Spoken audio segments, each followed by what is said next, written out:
주영석 기자의 뉴스 속으로. 뉴스 속으로는 예방과 치료의학도 최고, 리퍼도 최고, 시니어 어르신들에게 서울 메디칼 그룹이 최고, 서울 메디칼 그룹 제공입니다.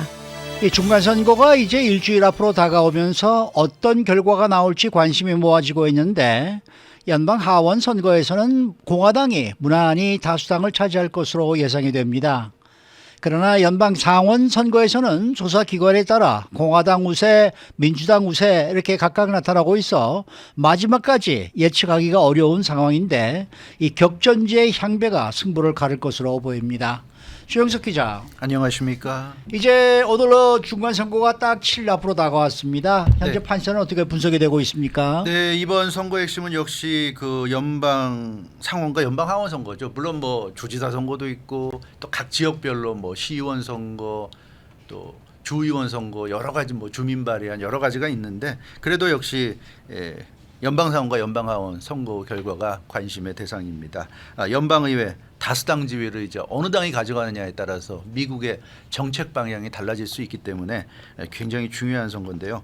현재로서는 연방 하원에서는 뭐 무난히 공화당의 승리가 예상되고 있는 상황입니다. 주요 언론들과 여론조사 업체 또 정치 분석 업체 등이 모두 공화당의 연방 하원 선거에서 승리를 예상하고 있습니다. 반면에 연방 상원 선거는 정말 예측하기가 힘들어요. 아직도 승자를 정말 가늠하기 어려운 팽팽한 접전이 이어지고 있기 때문에 여기는 뭐 사실은 뚜껑을 열어서 개표 결과를 다 봐야지만 알 수 있을 것 같은데, 일단 조사업체에 따라서는 어느 조사업체는 공화당이 승리할 거다, 어느 조사업체는 민주당이 승리할 거다, 이렇게 예상이 갈리고 있어요. 근데 중요한 건 어느 당이 승리한다 하더라도 굉장히 근소한 박빙이라는 거죠. 그래서 초박빙의 어떤 접전지 결과에 따라서 연방 상원은 어느 당이 다수당이 될지 결정될 것으로 보여집니다. 네. 자, 구체적으로 한번 살펴보겠습니다. 먼저 연방 하원의 경우에는 공화당의 우세가 뭐 이제 거의 확정적인 그런 거의 정도예요. 확정적인 수준이에요. 연방 하원은 뭐 정말 앞으로 이제 일주일밖에 안 남았고, 그리고 사실 많은 사람들이 이미 투표를 마친 상황인데 네. 뭐 정말 그 우리가 상상할 수 없는 돌발 변수가 일어나지 않는 한, 그것도 이제 표심에 영향을 미칠 만한 그런 게 일어나지 않는 한 뭐 공화당의 승리는 기정사실인 것 같습니다. 연방하원은 잘 아시는 것처럼 이번 그 11월 중간 선거에서 435석 모든 이제 의석을 새롭게 선출하는데요. 그러니까 어느 당이건 435석의 절반인 218석이나 그 이상을 차지하면 이제 승리하는 겁니다. 다수당이 되는 상황인데, 현재 의석은 민주당이 220석, 공화당이 212석, 8석 차이죠. 사망과 사퇴 등으로 인해서 이제 공석이 3석이고요. 8석 차인데, 그 538 정치 분석 업체죠. 538은 공화당이 연방하원에서 다수당이 될 가능성을 81%로 예상을 했습니다. 그리고 리얼 클리어 폴리틱스 역시 정치 분석 업체입니다. 리얼 클리어 폴리틱스는 공화당이 225석, 민주당이 173석이 확실하다고 예측했습니다. 지금까지 나타난 것 중에 확실하게 승리한다고 보는 게 공화당이 225석, 민주당이 173석. 그럼 리얼 클리어 폴리틱스는 총 398석에서 확정적으로 지금 우세가 나타나고 있다고 보고 있는데, 그중에 225석이 공화당, 민주당이 173석입니다. 나머지 미확정이 37석인데요. 이 나머지 미확정 37석을 민주당이 모두 가져가도 210석밖에 안 됩니다. 그러니까 공화당은 지금 현재 연방하원 선거에서 우세한 곳만 가져가도 225석, 과반을 넘게 되는 거기 때문에 이변이 없는 한 공화당이 연방하원 다수당이 되는 건 뭐 거의 이제는 굳어진 사실이다, 이렇게 봐도 무방할 것 같습니다. 네. 그러면은 상원 선거는 어떻게 예상이 되고 있습니까? 네, 그래서 사실은 이제 사람들 관심도 하원보다는 상원에 집중되고 있어요. 연방하원 선거는 이미 이제 끝났다고 보고 있고요. 연방상원이 이제 어느 당이 이기느냐가 관건인데, 연방상원은 2년마다 의석의 3분의 1을 놓고 선거하죠. 그래서 연방상원위원회 임기가 6년인데 2년마다 그 6년 임기 연방상원위원회 3분의 1씩을 이제 갈아치우는 이제 그런 선거를 하는 겁니다. 그래서 이번 11월 중간선거에서 연방상원은 35석을 선출합니다. 3분의 1이면 33석이나 34석을 이제 선출해야 되는데, 한 석이 보궐선거까지 포함해서 지금 35석이 이제 새롭게 바뀌게 됩니다. 현재 민주당이 48석, 공화당이 50석이죠. 근데 이제 무소속 2석이 다 친민주당 성향이고요. 그래서 합치면 50대 50, 100석이고, 상원은 50대 50 동수인데 당연직인 상원의장, 부통령이 현역 부통령이 또 캐스팅 보트를 행사합니다. 근데 뭐 아시는 것처럼 민주당 소속의 카말라 해리스 부통령이 지금 상원의장이기 때문에 50대 50이지만 실질적으로 51대 50이죠. 그래서 연방 상원도 민주당이 지금 장악하고 있는 것으로 이렇게 보고 있는데 연방 상원은 굉장히 그 접전 양상이죠. 그러니까 이번 선거에서도 사실 민주당은 50석만 확보하면 돼요. 그러면 50대 50이 되면 또 부통령이 민주당이기 때문에 계속 민주당이 우위고 공화당은 51석을 확보해야 되는 겁니다. 50대 50이 되면 안 되는 거죠. 그 차이가 있는데 538 같은 경우는 민주당이 상원의 다수당이 될 가능성을 52%로 보고 있어요. 538은 민주당이 52%, 공화당이 48% 이렇게 예상하는데 리얼 클리어 폴리틱스는 민주당이 상원의 다수당이 될 확률을 47%로 보고 있고요. 공화당이 상원 다수당이 될 확률을 53%로 보고 있습니다. 그러니까 리얼 클리어 폴리틱스는 공화당이 다수당이 될 걸로 보고 있고 538은 민주당이 다수당이 될 것으로 보고 있다. 근데 538은 4% 차이, 리얼 클리어 폴리틱스는 5% 차이니까 한 4, 5% 차이에서 갈릴 것이다. 이게 의석수로 따지면 뭐 51대 49, 뭐 많으면 52대 48, 아니면 50대 50 이 정도니까 굉장히 연방상원은 이번 선거를 통해서도 근소한 차이로 다수당이 갈릴 것으로 이렇게 보여집니다. 정말 누가 이길지 예상하기 네. 힘든 그런 상황이네요. 네. 그런 가운데 그러면은 가장 관건은 경합주의 결과 아니겠습니까? 예, 맞습니다. 538이나 리얼 클리어 폴리틱스나 이 공동으로 뽑은 격전지가 있습니다. 네바다주, 펜실베니아주, 조지아주. 그래서 이 세 개 주가 이번 그 11월 중간 선거에서 최대 관심주입니다. 이 네바다주, 펜실베니아주, 조지아주에서의 그 상원의원 선거 결과가 결국은 연방 상원의 다수당을 결정할 것으로 보이고요. 리얼 클리어 폴리틱스는 이 세 개 주 외에도 애리조나주, 뉴햄프셔주, 위스콘신주 이 세 개 주도 지금 접전 지역으로 분류하고 있습니다. 그래서 리얼 클리어 폴리틱스는 6개 주를 접전으로 보고 있는데 네바다, 펜실베니아, 조지아, 애리조나, 뉴햄프셔, 위스콘신 이 6개 주 모두 2020 대통령 선거에서는 조 바이든 당시 그 후보가 승리했던 그런 지역입니다. 그래서 민주당 입장에서는 이번 2022 중간 선거가 수성을 하는 거죠. 자기들이 다 이겼던 지역인데 이번에 이제 이겼던 지역이 뒤집혀지는지, 그럼 얼마나 뒤집혀지는지, 이게 이제 연방상원 다수당이 어느 당이 되느냐를 가르는 가장 큰 변수가 될 것으로 보입니다. 영국의 BBC도 경합지를 꼽았는데 BBC는 조지아, 펜실베니아, 네바다, 애리조나, 위스콘신 5개 경합주. 이건 그 538 리얼 클리어 폴리틱스와 같고요. 나머지를 오하이오를 추가했어요. 오하이오. 그래서 BBC는 이렇게 6개를 경합 지역으로 꼽았습니다. 그래서 연방 상원의 최대 경합지는 네바다, 펜실베니아, 조지아. 이 네바다, 펜실베니아, 조지아는 538 리얼 클리어 폴리틱스, BBC 3개 그 방송 또 여론조사 기관이 공동으로 뽑은 경합지이기 때문에 네바다, 펜실베니아, 조지아 이 세 곳은 정말 공화당이나 민주당이나 놓칠 수 없는 이 세 개 지역에서 승리하는 당이 거의 뭐 연방상원 다수당이 된다고 보면 분명할 것 같고요. 격전지를 조금 넓히면 이제 애리조나, 위스콘신, 뉴햄프셔, 오하이오까지 들어갈 수 있다. 이렇게 볼 수 있겠습니다. 그러니까 뭐 지금 말씀하신 대로 최대 격전지는 3군데예요. 네. 네바다, 펜실베니아, 조지아. 네.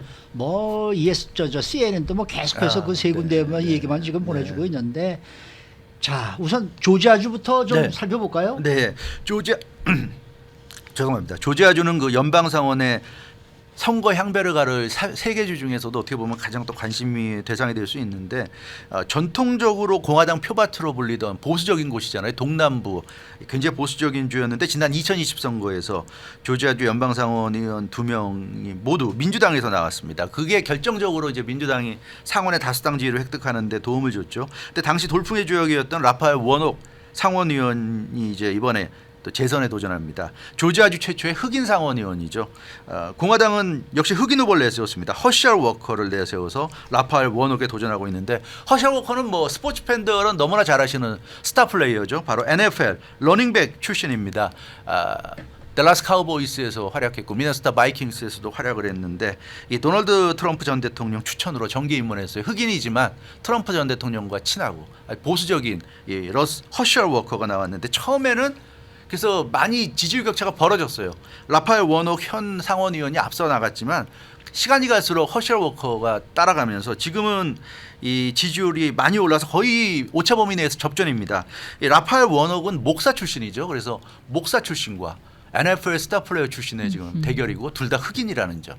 그래서 이번에 과연 조지아가 또다시 진보 후보를 뽑아줄 것이냐 아니면 원래 성향대로 보수 성향의 후보를 뽑아줄 것이냐 아주 최대의 관심이 모아지고 있습니다. 자, 이번에는 펜실베니아주로 가보겠습니다. 펜실베니아주는 요즘 어떤 상황인가요?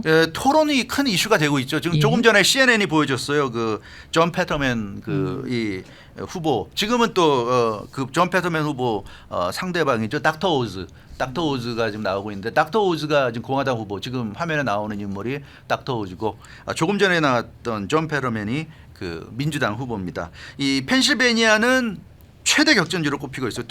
지난 두 번의 대선 모두 2016 그 트럼프 대통령과 힐러리 후보가 만났던 2016 그리고 2020 트럼프 대통령과 조 바이든 후보가 만났던 2020 모두 1, 2위 표차가 1% 포인트도 나지 않았던 굉장한 접전이 펼쳐졌던 곳입니다. 그래서 이번에도 펜실베니아를 누가 가져가느냐가 또 이번 전체 승패를 가늠할 수 있는데 민주당에서는 존 페터맨 펜실베니아 부지사가 연방상원 후보로 나선 상황입니다. 이 하버드 대학 출신이고요. 2m 장신의 민머리.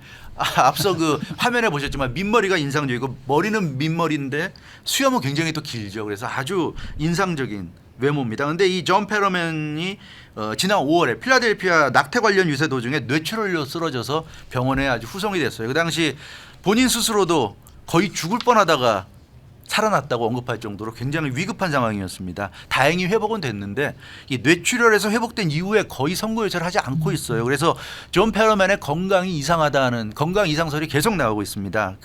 그런데도 일단은 그 10% 이상 높은 격차로 앞서 나갔는데 이 지난 10월 토론에서 존 페터맨이 공화당의 메멧 오즈 후보에 밀리면서 건강 이슈가 재점화됐습니다. 이 토론을 보신 분들은 다들 느끼셨겠지만 존 페터맨이 굉장히 이상했어요. 거의 말을 제대로 못했고 무슨 질문에 대해서건 말을 제대로 끝내지도 못하는 굉장히 좀 뭐 속된 말로 버벅대고 횡설수설하는 그런 모습을 보였습니다. 상대 후보인 닥터 오즈는 이 닥터 오즈라는 닉네임에서 알 수 있듯이 이분이 그 의사 출신입니다. 굉장히 지명도가 높고 전국적인 방송에 나와서 뭐 상담해주고 그래서 또 말바람은 또 아주 끝내주는 사람인데 그러니까 너무 비교가 됐어요. 이 메멧 오즈 공화당 후보는 말을 너무 잘했고 반면에 존 페터맨 후보는 말을 너무 못했고 더듬거리고 막 이랬기 때문에 이 존 페터맨 후보가 완전 완패했는데 근데 이게 방송 이 토론회 끝나고 나서 좀 많은 논란이 일어났던 게